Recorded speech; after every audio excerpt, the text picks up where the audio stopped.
All right, I guess it's questions time. What happens now?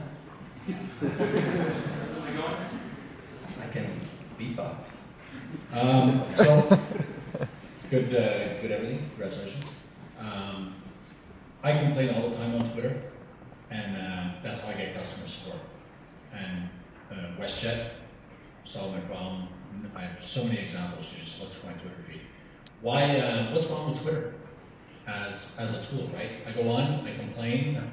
They usually send me a direct message, and I respond to them. Not fully sure I understand how this is better, or just take a stab at it. Okay, so right now we are integrating completely. We're not changing your flow at all. You're complaining on Twitter, and that's great.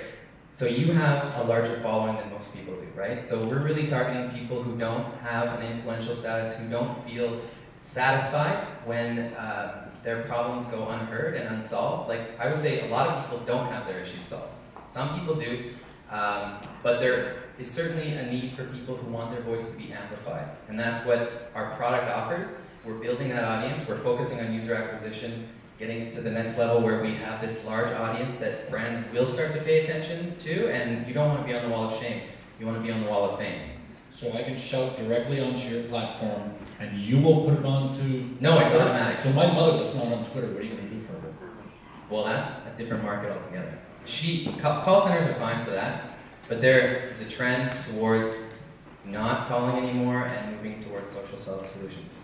How are you going to change the behavior? Just, to his point, just tweeting. How are you going to get them to put shout? We don't. Oh, okay. The shout. Right? Yes, you're right. You need to hashtag the shout for it to work. So we actually did a lot of experimentation, and we were banned 3 times from Twitter, and we were still able to get 200 people following us.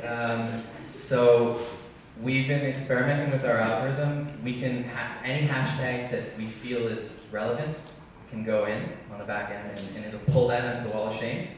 I'm sure we can get more advanced. It's too bad our tech guys can't talk more about that. But yes, it's really simple to tweak and to put more. So you don't necessarily need no shout out. Right now, yes, but it's simple to change. That was just for the demo. Your revenue model seems to assume that companies are willing to go there to solve problems. That assumes that there's problems to be fixed, which assumes that there's users there to start with. So back to David's point, how are you getting the users there to start with that are already on Twitter to come to your space?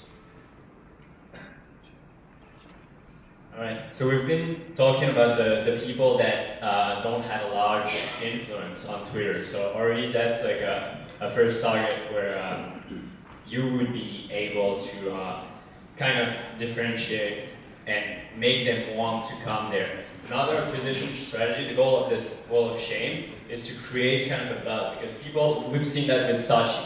All of those bloggers taking pictures of their water that look like this, people love that. So the goal is to bring people, kind of bring users and more users that are already having this behavior, and try to add value by, instead of just shouting out and say, this is shit, you get your problem solved early. Because that's like, WestJet is a good example because they solve the problems, but American Airlines, Air Canada, you go on their Facebook wall, it's all unsolved, and the only answer they give is, oh, we're sorry that happened to you. You spoke about the customer, but you spoke about the user, but not much about the customer. Did you inquire a little bit about the need for those big companies to have that service? Well, there's like a real proof that they have a need for that.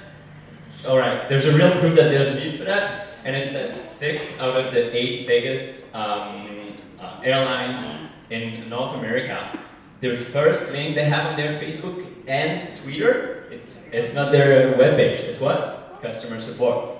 First thing on Facebook and Twitter, so it's total proof that they're already using their social media for customer support.